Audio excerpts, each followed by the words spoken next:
I had to use the bathroom over 10 times a day, but I never wiped. I rolled toilet paper in the tight little balls, dipped them in toilet water, squeezed out the extra, added toothpaste to make them hard, wrapped each in dry paper, press them tight. That's how I made a prison key. When the guard unlocked my cuffs, I kept calm, slipped the ball into the keyhole. Even when it was locked, I could push the latch from inside, just enough to reach the outside keypad. As for the code, I had a trick for that too. I stomped on a milk carton, peeled off the wax film inside, cleaned it up, then stuck it over the keypad when the guard looked away. When he typed the code, his fingerprint stayed on the film. I pulled it off, read the marks, narrowed it down to 4 numbers. After over 20 tries, that cursed door finally opened. But that was just the beginning. Getting past the wall was a real job. I knew I needed 3 things: the layout, the routine, and a little help from outside.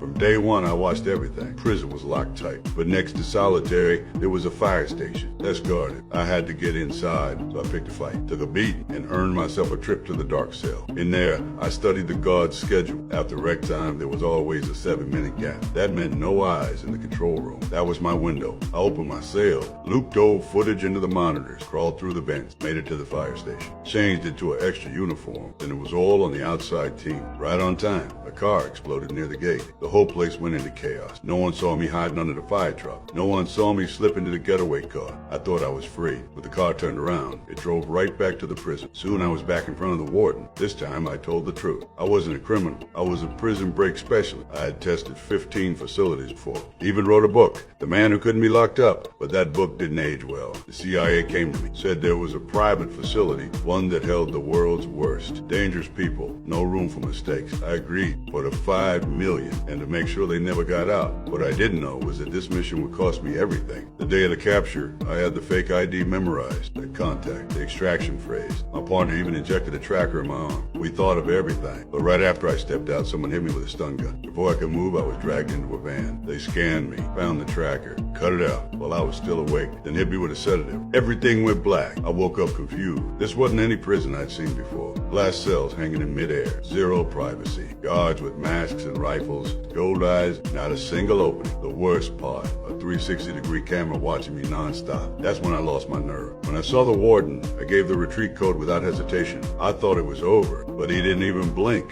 He just told them, keep a close eye on him. That's when they hit me. I'd been played, and now there's no way out.